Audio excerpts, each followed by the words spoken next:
ये dictation 5 second के बाद शुरू होगी।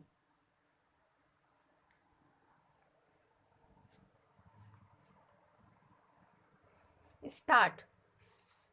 देश की आर्थिक अवस्था का जो विवरण वित्त मंत्री जी ने हमारे सामने प्रस्तुत किया है वह संतोषजनक नहीं है।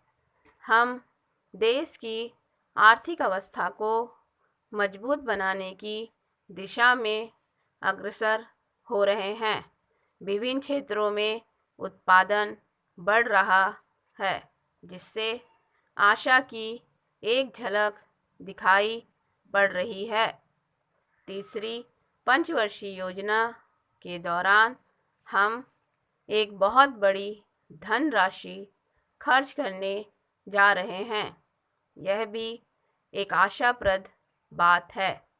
लेकिन अध्यक्ष महोदय, पिछले साल भी मैंने वित्त मंत्री जी का ध्यान इस तरफ खींचा था और आज फिर खींचता हूँ कि देश की वर्तमान आर्थिक अवस्था का चित्र हमारे सामने रखने के साथ ही साथ उन्हें यह भी बतलाना चाहिए था कि इस देश के अंदर उत्पादन में जो वृद्धि हुई है वह समाज के किस अंग में, किस रूप में उपयोग में लाई गई है। आज हिंदुस्तान की सबसे बड़ी समस्या गरीबी और बेकारी को ख़त्म करना है। ये दोनों बीमारियां हमारे समाज के अंदर कैंसर की बीमारी की तरह से हैं। आज तक डॉक्टर ये नहीं सोच पाए कि कैंसर की बीमारी के लिए कौन सी दवा उपयुक्त है। उसी तरह वित्त मंत्री जी इस विद्या के विशेषज्ञ होते हुए भी इस बीमारी की असल दवा हमें बतलाने में असमर्थ रहे। यह ठीक है कि बेकारी की समस्या को महसूस करते हैं, लेकिन हम देखते हैं जैसे जैसे हमारी योजना का काम आगे बढ़ता जाता है वैसे वैसे यह पता लगता है कि यह बेकारी भी उसी गति से बढ़ती जा रही है। गरीबी का सवाल बेकारी की समस्या से जुड़ा हुआ है।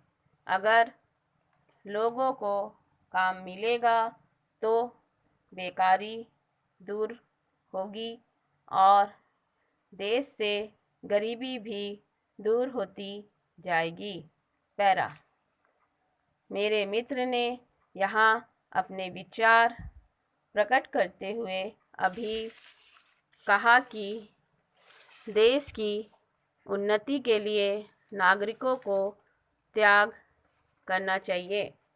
मैं इस बात को बहुत अच्छी तरह से महसूस करता हूँ और हमारे देश की जनता भी इसको बहुत अच्छी तरह से जानती है कि बिना कष्ट उठाए पूंजी जमा नहीं हो सकती और बिना पूंजी के विकास नहीं हो सकता।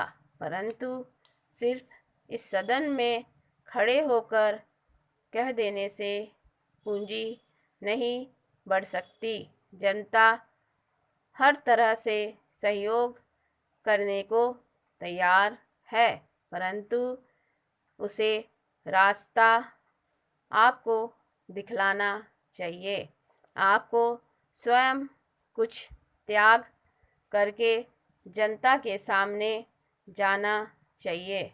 तब आप विश्वास रखिए, जनता हर तरह से आपकी मदद करने को तैयार रहेगी। स्टॉप।